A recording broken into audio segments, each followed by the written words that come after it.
So the year is 2025 and already there's some big gaming news and rumours making the round, so I thought I would put together this short little show to round up the biggest stories of the week with those who perhaps don't have a lot of time in what I call what's gone on in gaming. I probably won't be able to cover everything in a short amount of time, but here's the biggest stories of the week that you don't want to miss. The biggest story of the week surrounds the supposed imminent reveal of the Nintendo Switch 2. People have been waiting what seems like a long time for the reveal of the Nintendo Switch successor, and for some people, that wait has been a bit too long, as the past month has been filled with leaks aplenty, coming from many different sources. But the biggest leaks have all come from accessory companies, leaking the size and the specs for the system, and pictures for the Joy-Cons. Safe to say, it's been a bit of a nightmare for Nintendo, who obviously wanted to reveal the console in their own time. But with the constant leaks, it really does seem like they should reveal it sooner rather than later. This all came to a head when earlier this week videos of the system in its entirety were rampant over Reddit and Twitter, and yet again this had come from an accessories company known as Genki. The video just straight up confirmed a lot of what already had been leaked.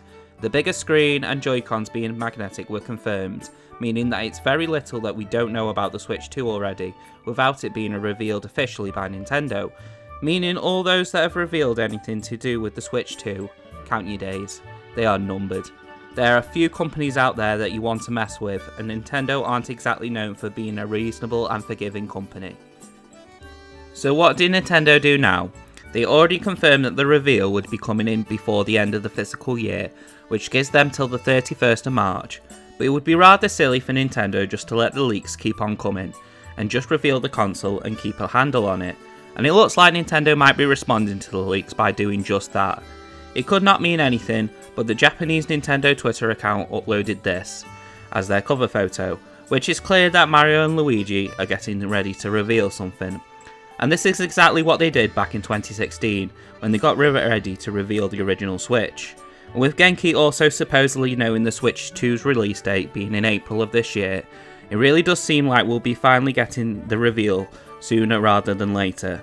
It wouldn't surprise me if it was this month or the start of February, but finally, after 8 years, it's finally time for the Switch to be put to rest. Sleep well, Prince.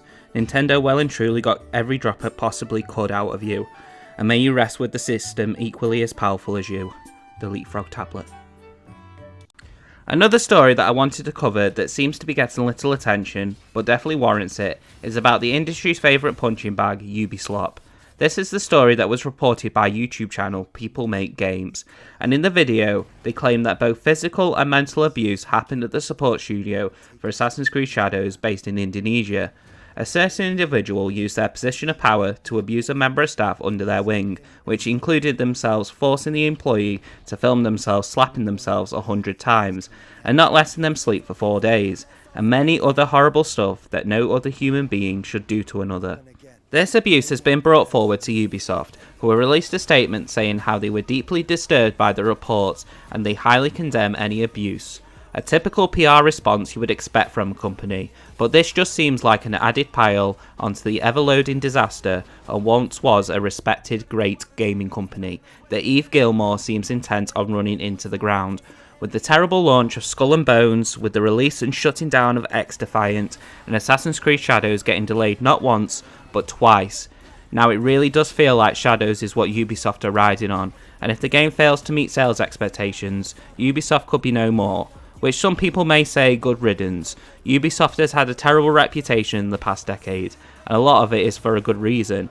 But take The Lost Crown from last year, a truly excellent game that proves to me at least that there is still an amazing studio wanting to make great games. They're just being weighed down by their tyrannical dictator who simply doesn't want to relinquish his control for the betterment of the company. The last story I wanted to quickly go over is the story coming out about former Annapurna staff.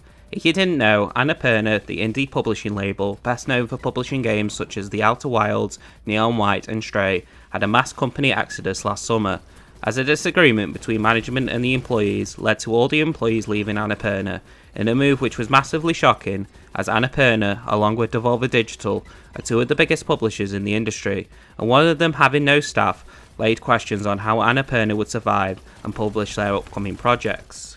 But their CEO was confident everything would be fine, and nothing has been heard about them since.